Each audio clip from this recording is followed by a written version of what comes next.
Today I'm going to be interviewing Dr. Greg Loewen. We're going to be talking about his new book, What is God? Musings on Human Anxiety and Aspirations.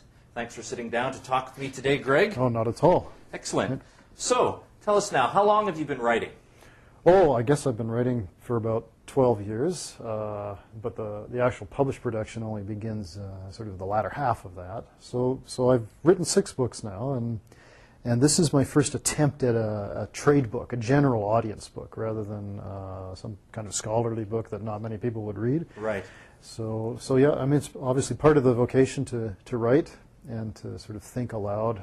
And there's also a sense that we're being asked, ideally, to become the so-called public intellectuals, to reach out, not only from the confines of the university, because as you know, the minority of people still attend the university. A lot of people question its relevance, its significance in the modern world. And I think some of those questions are probably quite valid.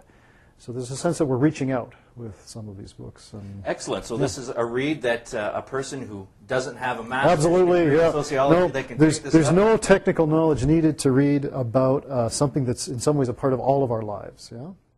Could you outline for the viewers what the main themes are of the book?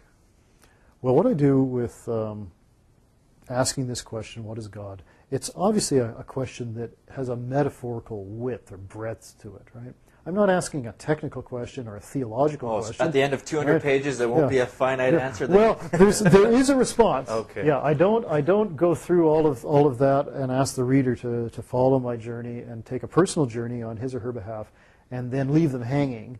I do give the reader some sense that there's a response that can be made, that is neither this atheistic rejection, denial, nor is this sort of theocratic, dogmatic affirmation, unreflective affirmation. Because those seem to be polarities out there, right? You either have, say, somebody who is an evangelical, perhaps, who has a great interest in a strong faith and will proclaim, sometimes unreflectively, what God means to them, right? Then equally unreflectively and equally dogmatically, you'll have someone who claims at least to be strictly modern in mindset and say, well, God is irrelevant. The concept of God is dead, and there's nothing more to it. We don't need to talk about it anymore. It's a big waste of time. There's lots of books out there that do that as well. Neither of those things, to me, is an option, right? We need to reflect about our existence.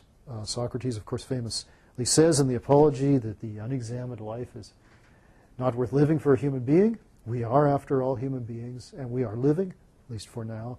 That life needs to be examined. That is, in some ways, the ultimate principle behind the book. So what is God is asking, of course, at the same time, what are we? Right? Because for most of the time that we've had a written history, at least, human beings in whatever society that is dominated by what we consider to be the essences of civilization, large-scale urban centers and agrarianism and writing and record-keeping and all of that stuff, along with the negative things, slavery, mass warfare, genocide, subjection of women, imperialism, all of that also comes with the so-called civilization. We have identified ourselves as in somehow related to this non-human entity that a lot of people call God, or at least the gods, if we go back a little farther, right? So the question, what is God, is a question about who we are, not only in relation to the ideas and understandings of the cosmos, hence the cover. I have this shot from the Space Telescope Hubble, the farthest out that we've been able to look for with our technology, right? This is close, apparently, to the origins of the universe as we understand it scientifically. We're looking at galaxies 13 billion years ago. One commentator suggested that when the Hubble ultra deep fields first started coming out, that it was kind of like looking into the face of God, right? The face of the infinite, in other words. It's something that's not really comprehensible for human beings in our mortal lifetime. Yeah, I was just thinking how the average person could handle that concept. Right, exactly. Well, and hence the idea of sticking Rodin's famous statue, The Thinker, which he bases, I'm told, on Dante, in fact, which also makes some sense. We we are metaphorically that figure. We're thinking and we're floating in this infinity. We're receding into it. The journey of our lives will eventually take us back to the stars, either in the sense that we have this old idea, this older metaphysical idea that we will become some other kind of being, that we will have an afterlife, or else even in the scientific understanding of the cosmos, that we return to the base matter from which we were born. We return to what Carl Sagan somewhat sentimentally calls star stuff, hydrogen atoms, and at least for some people they find that just as inspiring as a theological point of view. Right? Although for most of us, if we compare old ideas of angels and demons with hydrogen atoms, we sort of get the sense that, well, knowledge really has changed, hasn't it? You know, we're thinking about something rather differently than we used to. And so what is God is asking about just exactly what is the relationship between those two forms of thinking, because we inhabit both of them. Excellent. So where would you say this book fits into the public discourse? Well, this was the key. And originally, I didn't think I could write a book like this. I didn't have any real confidence as a scholar. Yes, I can write scholarly books, and I have a proven sort of publication record with that. But at the same time, as you know, how many people actually read scholarly works? You're talking to a group of peers, a group of people who have similar outlook, perhaps, and who may, in fact, be parochial in some ways, right? Even though we flatter ourselves that, in fact, we're supposed to know more than the so-called average person. It may be sometimes, in fact, the exact opposite. We become too specialized. In the public discourse around religion and around science, there seemed to be a polarity, a popular polarity, yes, over the last 10 years or so. If you think about authors like Richard Dawkins, Carl Sagan, Lewontin, and others, Daniel Dennett, Sam Harris, and then on the religious side, there are people who are what could be called apologists for religion, in the same way that on the other side you have apologists for science. And the boundaries are quite demarcated, right? They're kind of a line's drawn in pretty thick sand, and people don't step over it. Nobody's occupying the middle ground. This book fills that gap, or attempts to fill part of that gap. Obviously, one book can't do it by itself. This is a humanist take on that debate between notions of religion and science, notions of God, faith versus reason. All of those things are major themes in What is God? And I'm trying to, in some ways, get a more realistic, perhaps a more objective, I hope, handle on this major sort of public or literary debate.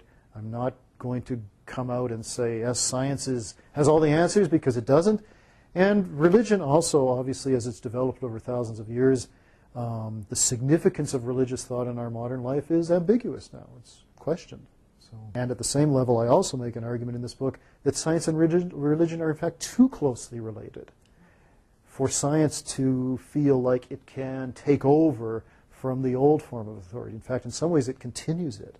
And there's an irony there that I explore in this text, yeah. That's very interesting.